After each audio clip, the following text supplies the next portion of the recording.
अल्लाहुम्मा सल्लि अला मुहम्मदिन व अला आलि मुहम्मदिन कमा सल्लैता अला इब्राहीम व अला आलि इब्राहीम इन्नका हमीदुम मजीद। अल्लाहुम्मा बारिक अला मुहम्मदिन व अला आलि मुहम्मदिन कमा बारकता अला इब्राहीम व अला आलि इब्राहीम इन्नका हमीदुम मजीद। अस्सलामु अलैकुम व्यूवर्स, आज मैं बना रही हूँ ज़बरदस्त किस्म के आलू के कबाब या आलू के आप डोनट कह लें। इसके लिए मैंने आलू लिए हैं, प्याज ली है, हरी प्याज ली है और हरी मिर्च ली है।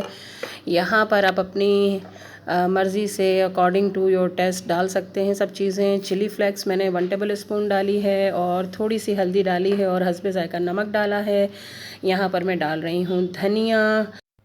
चलें जी, इसके अंदर मैंने चिकन पाउडर ऐड कर दिया और अब मैंने इसकी टिक्कियाँ बनाई। टिक्कियाँ बनाकर मैदे, अंडे और ब्रेड क्रम्ब में इसको कोट किया और फिर इसके बाद फ्राई कर लिया। देखिए कितने ज़बरदस्त लग रहे हैं। फ्राई करने के बाद इसको मैंने सर्व किया और इसको चटनी के साथ खाएं, केचप के साथ खाएं, मज़े करें, दूसरों को मज़े करवाएं। रमज़ान की स्पेशल रेसिपी है, ज़रूर बनाइएगा। इन दुआओं के साथ कि अल्लाह ताला आप सबके दस्तरखानों को सजाए रखे, आपको बहुत खुशियाँ दे। आमीन सुम्मा आमीन। राहत सईद को इजाज़त दीजिए। अल्लाह हाफ़िज़।